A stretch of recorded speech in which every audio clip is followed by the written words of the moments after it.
When you see entrepreneurship in the movies, we all pretty much know what it looks like. It's the two guys in a garage eating ramen noodles. They're working on some crazy new gizmo. Everyone thinks they're crazy, and then fast forward, boom, all of a sudden they're on the cover of magazines and they're proven right all along, and everyone wishes they had that idea at the beginning. It goes from being crazy to being obvious. But that image of entrepreneurship is really misleading. What makes you an entrepreneur is not what kind of noodles you eat, but rather the context in which you operate. Now, when I first started writing about entrepreneurship, I came up with a definition of a startup that I thought was pretty good. It seemed pretty helpful to me to describe the kind of work I was doing and the friends I knew in startups that they were doing. And I said, a startup is a human institution designed to create something new under conditions of extreme uncertainty. And I thought that was a pretty good definition. A lot of the theory of the lean startup proceeds directly as kind of a deductive consequence of that theory, so I was feeling pretty good about it. And the first time I was asked to give a talk about lean startup, I got up on stage and I had a slide. I said, a startup is a human institution designed to create something new under conditions of extreme uncertainty. And I added a little asterisk because there's something very unusual or interesting about that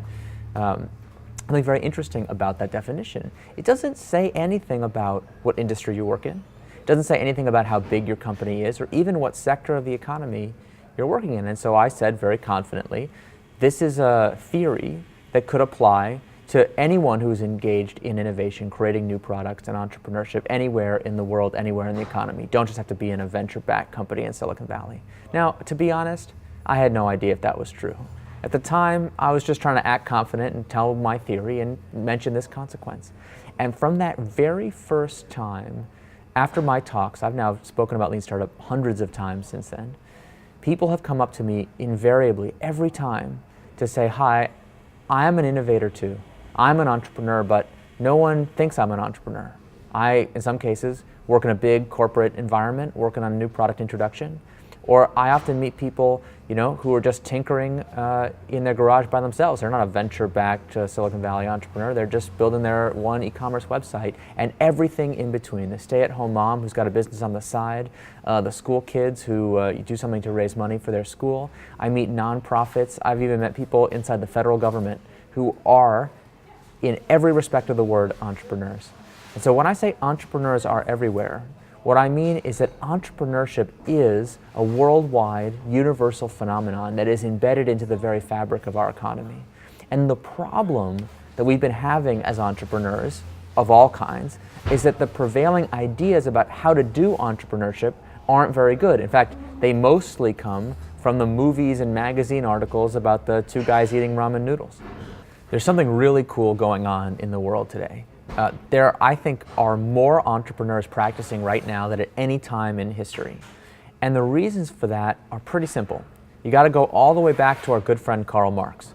Okay? Karl Marx said that the people who have power in society are those who own the means of production, for those who remember from your European history class. And what Karl Marx didn't foresee, in fact, very few economists foresaw, is that we now live in an era where anyone who wants can rent the means of production for very, very little money. So it's not just that it's cheaper to get started, which is true, and especially true in e-commerce, but all of the elements you need, whether that's manufacturing capability, software production, distribution, access to customers, and of course, through platforms like Shopify, the ability to reach customers with a built-in e-commerce store all ready to go. Whatever capability you need, anyone in the world with a credit card and access to the internet can get it not just cheaper, but faster. If you think about what was required to build a new company even 10 years ago, certainly 20 years ago or more, think about all the different people you had to beg for permission.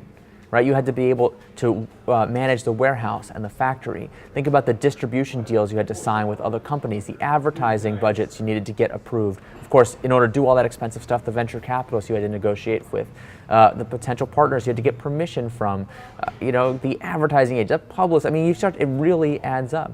Every one of those begging for permission moments has been transformed into the rentership of the means of production, the ability to run an experiment yourself without asking anybody say so. And that's what's making it possible for so many more people to become entrepreneurs today.